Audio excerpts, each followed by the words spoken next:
फायदा लेने के लिए जानबूझकर ये अटैक करवाया गया था? नहीं, अटैक तो नहीं कराया गया था, मैं ऐसा गलत चार्ज नहीं लगा सकता हूँ। अटैक तो ये पाकिस्तान स्पॉन्सर्ड टेररिस्ट का ही किया हुआ था। हमारी तो गलतियां थी। हमारी आप समझिए कि हमने जो इंतज़ाम होने चाहिए थे वो सब नहीं किए थे। उन्होंने एयरक्राफ्ट मांगे थे जो आसान, मेरे से मांग लेते तो मैं दे देता।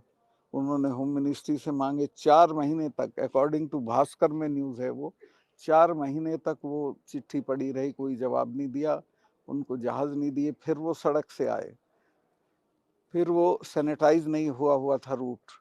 जहाँ वो हुआ है, घटना हुई है, वहाँ 10 किलोमीटर में 10 जगह लिंक रोड आके जुड़ती है। कोई भी मैन नहीं थी, मैं गया था अगले दिन, कहीं भी कोई जिप्सी नहीं खड़ी थी रोकने के लिए कि भाई अंदर मत आओ।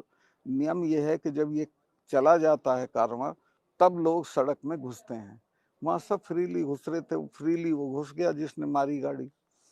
वो हमारी गलतियां, इसमें जो मैंने कहा है उसको ठीक से समझ लें। मैंने, प्रधानमंत्री जी ने जब मेरे से पूछा वहाँ कॉर्बेट पार्क में वो शूटिंग करा रहे थे निकल के कि सतपाल क्या हुआ, मैं कहा साहब ये ट्रेजेडी हो गई, इतने हमारे जवान मारे गए और मैं तो बहुत दुखी हूँ चूंकि ये हमारी गलतियों से हुआ। और अगर हम जहाज दे, और भी कई गलतियां, पर अभी तो मैं जहाज वाली आपको बता देता हूँ। तो उन्होंने कहा कि तुम अभी चुप रहो, मैं दिल्ली आ रहा हूँ तब करेंगे कुछ। फिर उसमें कुछ होना नहीं था, हुआ नहीं। ये इसी पे मैं चूंकि 1-2 चैनल को बोल चुका था, ये भी कहना गलत है। अमित शाह जी का मैं बहुत सम्मान करता हूँ, उनसे आर्ग्यूमेंट में नहीं पढ़ना चाहता कि उन्होंने कहा कि जो जब पावर में होते हैं तब नहीं कहते हैं, तो मैंने तो उसी दिन कहा था। और प्रधानमंत्री जी ने भी मुझे आगे बोलने को मना किया और नेशनल सिक्योरिटी एडवाइजर ने भी फोन करके कहा कि सतपाल भाई आपका 2 जगह मेरी वो आ गई थी, बीट मैंने दे दी थी, तो उन्होंने कहा कि अब मत बोलिए इस पे आप। मैं कहा ठीक है, नहीं बोलता। और फिर उसमें कुछ नहीं हुआ। तो मुझे इस बात का सख्त अफसोस है कि इतनी बड़ी ट्रेजेडी को हमने बहुत लाइटली लिया, और शायद इसलिए कि हम उसका राजनीतिक उपयोग कर सकते थे, वो किया हमने। लेकिन आप तो एलजी थे, पुलिस और सीआरपीएफ तो आप ही को रिपोर्टिंग करती उस समय कर रही थी। मैं एलजी नहीं था, मैं गवर्नर था फुल गवर्नर फ्लेजेड। तो और सीआरपी कभी हमको अपने मूवमेंट रिपोर्ट नहीं करती है, पुलिस करती है। सीआरपी अगर मुझे रिपोर्ट करती और कहती कि हमको जहाज चाहिए तो मैं आधे घंटे में 5 जहाज करा देता। माननीय, आप जैसा कह रहे हैं कि उस समय आपको पीएम साहब ने मना कर दिया कि आप बोलेंगे नहीं, तो आप क्यों बोल रहे हैं? अभी कहाँ बोल रहा हूँ मैं, बता रहे हैं ना, ये तो मैं तब भी बता रहा था। ये लापरवाही थी बड़ी, बहुत बड़ी लापरवाही थी, हमारी सबकी थी, मैं जवाबदेही भी, किसकी है? मैं, मेरी भी है, सबकी है। लेकिन आपने क्या उस समय किया उस आपने समय सर? पब्लिकली क्यों नहीं कही ये चीज? पब्लिकली कहा ना मैंने। नहीं सर, उतना खुलकर आप उस बोल नहीं पा रहे थे। किसान आंदोलन के दौरान आप सरकार को घेरना शुरू कर चुके थे। किसान आंदोलन पे तो मैं खुल के बोला, जी। इस पे मैं इसलिए नहीं बोला कि ये नेशनल सिक्योरिटी का मामला था। और अगर प्रधानमंत्री किसी भी कारण से आपको कहते हैं कि आप अब इस पे मत बोलिए, तो आपको उतना लिहाज तो करना पड़ता है। नहीं, सरकार की तरफ से जाट उपराष्ट्रपति के लिए चेहरा थे। कौन, मैं कभी नहीं था। ऐसे मैं चल रही हैं कभी इच्छुक नहीं, मुझे कहा गया था कि अगर तुम किसानों पे नहीं बोलोगे तो राष्ट्रीय बन सकते हो, बन सकते हो। मैंने कहा मुझे कुछ नहीं बनना, पर मैं किसानों पे जरूर बोलूंगा। लोग कह रहे हैं कि इस टीस में आप ना, मुझे कोई टीस नहीं है किसी भी तरह की। तो सर जवानों की जो जिंदगी थी उससे ज्यादा पीएम का लिहाज जरूरी हो गया। नेचुरली आप जिसके नौकर होते हैं तो उसका लिहाज करते हैं। अब मैं उसमें, जवानों की जिंदगी तो उस वक्त वापस नहीं आ सकती थी। मुझे ये पता चला कि उसमें जांच हो रही है, मुझे लगा कि इसमें रिस्पॉन्सिबिलिटी फिक्स होगी, जो कभी नहीं हुई। सर आर्टिकल 370 जो हटा उसके बाद में ये दिखाया जा रहा है, बताया जा रहा है कि वहाँ पर अब अमन चैन है। वास्तव में जो दिखाया जा रहा है वो है रियल में या और कुछ है? वो मेरा बोलना ठीक नहीं रहेगा कश्मीर पे, पर मैं जब था तो मुझे पूरे टर्म में एक गोली नहीं चलानी पड़ी। इन 3 चीफ मिनिस्टर्स को मैंने गिरफ्तार किया, कुत्ता भी नहीं भौंका, कोई शोर शराबा कुछ नहीं हुआ। तब बिल्कुल अमन चैन था और टेररिस्ट भी श्रीनगर में आते हुए डरते थे। अब तो श्रीनगर में आके सीआरपी पे हमला करते हैं। अभी सीबीआई का सम्मान आपके पास आया है जी दोबारा, जी ये इंटरव्यू देने के बाद आया। जी जी। तो क्या ये इंटरव्यू की देने के इंटरव्यू नहीं, इसमें ऐसा कुछ नहीं है, चूंकि सीबीआई का समन कोई मुझे नहीं आया है कि भाई आप मैं किसी चीज में इन्वॉल्व हूँ। मैंने किसी मामले को खोला था कि इसमें कुछ गड़बड़ थी, तो उसकी जांच हो रही है। उसमें मेरे से कुछ जानकारी लेने के लिए मुझे कहा गया है कि आप अवेलेबल होगे क्या, और वो मेरे ही घर पे आ रहे हैं, मुझे कहीं बुलाया नहीं है।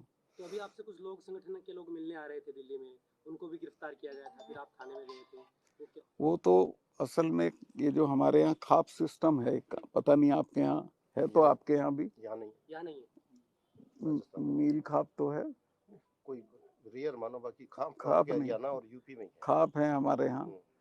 तो हरियाणा की खापों ने ये कहा था कि एक दिन हम आके आपको we'll come to express our solidarity with you. आप किसानों के लिए लड़े थे, अब आप लड़ रहे हैं तो हम आपको सहायता करने के लिए आ रहे हैं। तो मैंने उनको कहा कि फलां तारीख में आ जाइए। मेरे घर पे इतनी जगह नहीं थी, वो लोग हो रहे थे करीब 70 खापों के लोग थे, 300-400 के करीब। तो मैंने उनको वो सामने एक एरिया है, उसका सेक्टर 12 है, इसका आर के पुरम का, वहाँ उनके खाने का इंतज़ाम कराया, शामियाना लगवाने लगे। तो मैं घर पे तैयारी हो रहा था, तब मुझे खबर आई कि पुलिस पहुंच गई है वहाँ, और पुलिस कह रही है कि यहाँ आप ये नहीं कर सकते।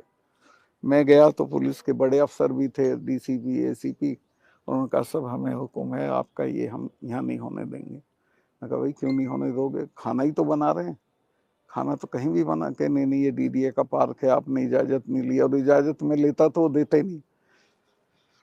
तो मैंने कहा भाई तुम फजीता करना चाहते हो तो करो, चलो मैं चलता हूँ, थाने में ही कब बनेगा अब हमारा खाना। तो हम सब वॉक करके थाने में चले गए, फिर वहीं खाना बना, वहीं खाया, फिर उन्होंने माफ़ी मांगी, फिर उन्होंने ये भी दिया प्रेस को कि हमने कभी उनको वो नहीं किया, डिटेन नहीं किया। सर पुलवामा को लेकर अभी सरकार से आपकी कोई मांग है क्या? ना मेरी कोई मांग नहीं, मैंने तो एक जो बड़ा इंटरव्यू था, कोई अकेले पुलवामा पे नहीं किया था मैंने, वो 1 घंटा कुछ मिनट का इंटरव्यू था, उसमें एक साधारण तौर पे जिक्र कर दिया था कि ऐसा हुआ था। सरकार जाने, अपना काम, उनकी ड्यूटी है वो। सर आप जनता दल में रहे, समाजवादी पार्टी में रहे, बीजेपी में रहे, आगे क्या इरादा है? अब मैं किसी पार्टी में नहीं जाऊंगा, ना मैं कोई चुनाव लड़ूंगा। सर पीएम मोदी के खिलाफ विपक्ष में प्राण फूंकने का काम कर रहे हैं? नहीं, मैं तो नहीं फूंक रहा प्राण, तो विपक्ष खुद चाहेगा तो फूंक जाएंगे। विपक्ष को सिर्फ इतना करना है कि एक उम्मीदवार के मुकाबले एक उम्मीदवार खड़ा कर दो, Modi ji will be nowhere, उसी में हार जाएंगे। लेकिन क्या ये संभव है? संभव है, ये तो मुझे लगता है हुआ पड़ा है। कौन है चेहरा? ये चेहरा नहीं होता इसमें, चेहरा तो देखो 77 में भी नहीं था, 67 में भी नहीं था। जब जनता तय करती है हटाने का तो हटा देती, बाद में हो जाएगा जो जिसको वो करेंगे लोग। सर नेशनल इश्यूज की बात हो रही है जी। वर्तमान में, बहुत सारे लोग पहले भी जाते थे, अब भी जा रहे हैं, थाईलैंड जा रहे हैं। देश इंडिया का थाईलैंड के साथ रिश्ता जगजाहिर किया जा रहा है, इस मुद्दे को लेकर किस तरह का नजरिया आप रखते हैं, क्या कुछ कहना चाहेंगे? थाईलैंड वाली बात मुझे मालूम नहीं है क्या है एग्जैक्टली। सर राजस्थान में आप घूम रहे हैं, अब चुनाव भी है, आपको क्या लग रहा है इस बार किसका पलड़ा भारी हो सकता है? कुछ चुनाव में कोई भविष्यवाणी नहीं की जा सकती, जनता जनार्दन है, पता नहीं किसका पलड़ा भारी कर दे, किसका नहीं चाहिए। तो आपसे जानना चाहता हूँ मैं क्या हाल है। आपने भी तो फीडबैक लिया होगा ना? मेरा फीडबैक मेरे साथ है, उसको मैं अभी आपसे शेयर नहीं करूंगा, और एक दिन में राजनीति बदलती है। आपने एक जगह कहा था कि यदि वसुंधरा राजे उम्मीदवार हो तो बीजेपी जीत सकती है। ये वसुंधरा राजे अगर उम्मीदवार हों तो बीजेपी के ज्यादा चांसेस हैं, और अगर वो उम्मीदवार नहीं होंगी तो बीजेपी के कोई चांसेस नहीं। सर 3 काले कानून जो आंदोलन हुए, क्या वो वापस बैक आ सकते हैं प्रदेश के बदले? वो नहीं आ सकते, हम जब मर जाएंगे तब आ सकते हैं। जब तक हम लोग हैं, किसान संगठन हैं, वो कभी वापस नहीं आ सकते। मेरा एक सवाल है जी। आपने जो प्रधानमंत्री के लिए कहा, पुलवामा को लेकर जो कहा, आमतौर पे अगर इस तरह का बयान आता तो उस पर काफ़ी माहौल बनता, काफ़ी लोगों में चर्चा बनती, लेकिन मेन स्ट्रीम मीडिया ने इस आपके इंटरव्यू पे बात बिल्कुल नहीं करी है, ना प्रधानमंत्री को जवाब दे रहे हैं, ना पीएमओ ने कोई उसके ऊपर स्पष्टीकरण दिया है। क्या लगता है आपको जब आप इस तरह की स्थिति देखते हैं कि इतनी बड़ी बात बोलने के बाद? मेरी जानकारी ये है, देखिए सोशल मीडिया ने तो कोई कमी नहीं की है।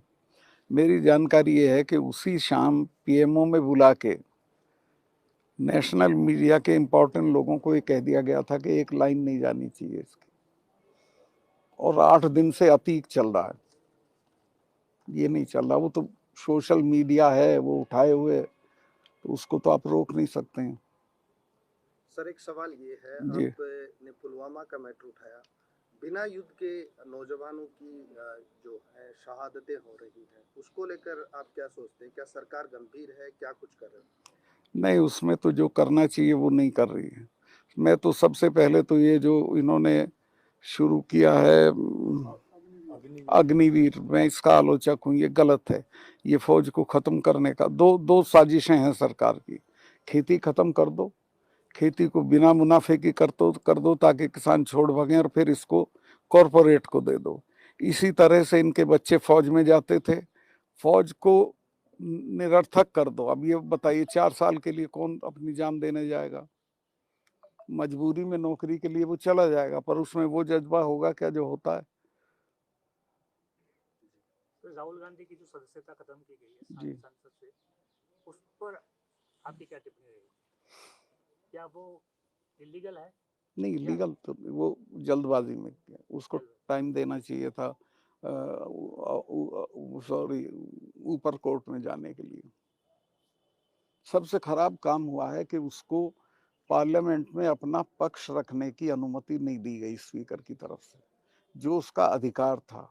जब उसके खिलाफ 3 मिनिस्टर बोले तो उसका ये अधिकार, उसकी गैरहाजिरी में बोले तो उसका ये अधिकार था कि वो उनका जवाब दे, लेकिन वो स्पीकर ने उसको अधिकार नहीं दिया। सर अमित शाह ने कहा है कि आप उनसे दूर होकर इस तरह की बातें कर रहे हैं, तो आप उनसे कितना दूर हो चुके हैं, क्या कुछ? अमित शाह साहब का मैं बहुत सम्मान करता हूँ और उनसे मैं किसी आर्ग्यूमेंट में नहीं पड़ना चाहता। उनकी जो एक मूल बात है और वो ये है कि जब वो गवर्नर थे तब उन्होंने ये बातें नहीं उठाई, तो मैं एक करेक्ट कर दूं, मैंने तब पुलवामा भी उठाया था, सेम डे उठाया था, अगले दिन उठाया था, कई बार उठाया था, और किसानों वाले मुद्दे भी मैंने जब मैं गवर्नर था तभी उठाए थे। तो ये गलत है कि मैं जब पावर से हट गया तब मैंने उठाया। एक तरफ मोदी सरकार बेटी बचाओ बेटी पढ़ाओ अभियान चला रही है, नारा दे रही है, लेकिन जंतर मंतर पर खिलाड़ी धरने पे बैठे हैं। बहुत शर्मनाक बात है, और मैं यहाँ से जाते ही उनसे मिलने जाऊंगा बच्चियों से। कितनी मेहनत करके कितनी बुरी स्थितियों में वो देश के लिए गोल्ड मेडल लाती हैं, और उनका और कोई भी महिला जब ये कहे कि मेरे आबरू पे हमला किया गया तो वो बहुत मजबूरी में कहती है, और आप उसकी FIR भी नहीं कर रहे हो और कुछ नहीं कर रहे हो, अपने MP को हटा नहीं रहे हो।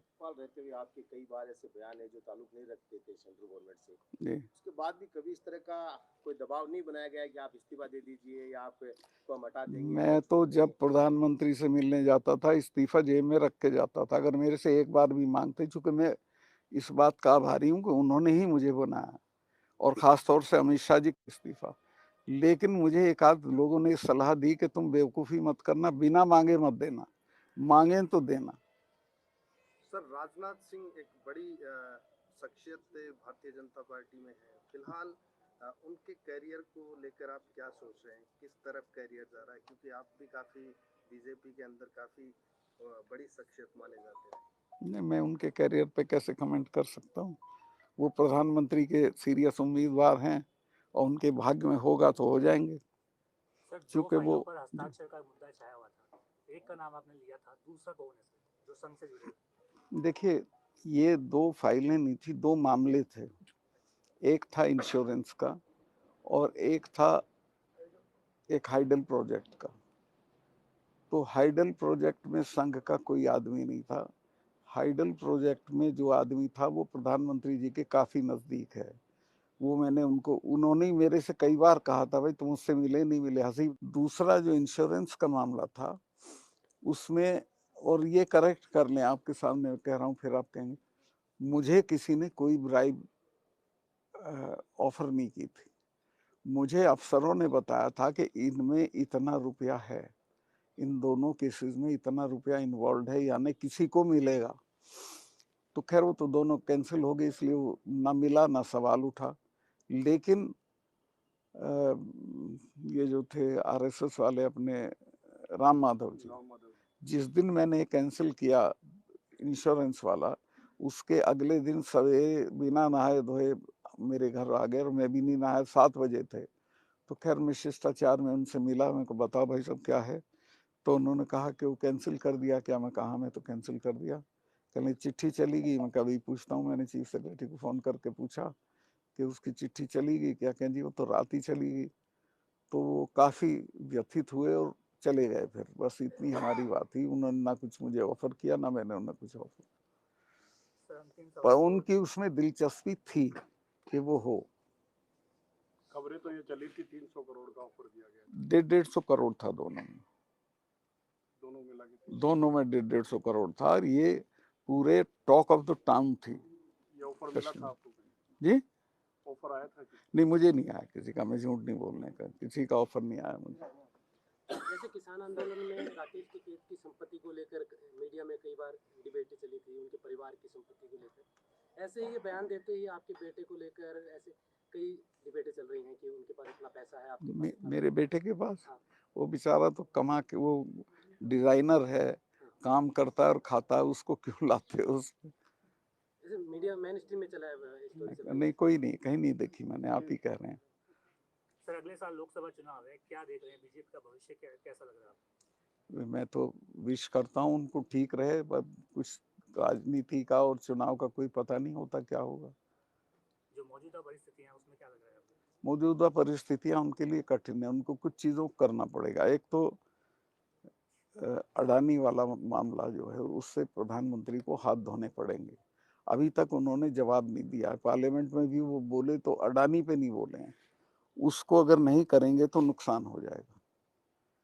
और ये पुलवामा पे भी उनको स्पष्टीकरण देना चाहिए और एक्शन, अगर कोई जांच हुई है तो एक्शन लेना चाहिए। अभी आखिरी सवाल सर, आप अपनी सुरक्षा को लेकर भी कई बार बता चुके हैं कि आपकी सुरक्षा को लेकर। मेरी सुरक्षा, कश्मीर की जो कमेटी होती है उन्होंने लिखा था कि इनको यहाँ खतरा है पाकिस्तान के एलिमेंट से भी, लोकल से भी, और इनको Z+ सिक्योरिटी होनी चाहिए। लेकिन मेरे पास अब सिर्फ एक वो है PSO, दैट्स ऑल। पर मैं उसकी शिकायत नहीं करता, वो समझेंगे बड़ा मैं डर गया। मरना तो इंदिरा गांधी तो सारी सिक्योरिटी के बीच में मर गई थी, कि मरना होगा मर जाएंगे।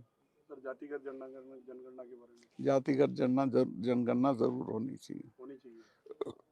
सर एक सवाल मेरा कि आप ये जो इंटरव्यू दे रहे थे इसमें आपने कहा था कि मेरी जाति और मेरी कौम के लोग अगर बीजेपी ने मुझे मरवा दिया तो वो सभाएं नहीं करने देंगे, इसके बारे में क्या कहें? मुझे अपनी कौम पे फक्र है कि वो अगर मेरे साथ जाती होगी तो वो जरूर रिएक्ट करेंगे। क्या किसान आंदोलन जैसा मूवमेंट दोबारा बीजेपी के सामने आ सकता है? ऐसा कोई बड़ा मूवमेंट जो लंबा मूवमेंट चला था और सरकार बैकफुट पे आई थी, आ जाएगा तो बहुत अच्छा रहेगा। ऐसा कुछ हो रहा है देश में? ना, मुझे अभी नहीं लगता, लेकिन होगा तो मैं उसका समर्थन करूंगा, साथ रहूंगा।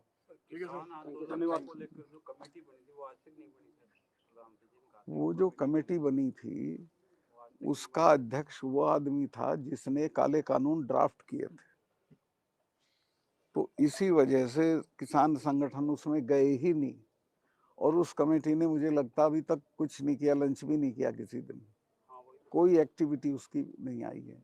इसके माने सरकार की नीयत MSP पे ठीक नहीं है, और अगर MSP का उन्होंने वादा पूरा नहीं किया तो उनको कठिनाई होगी। जी।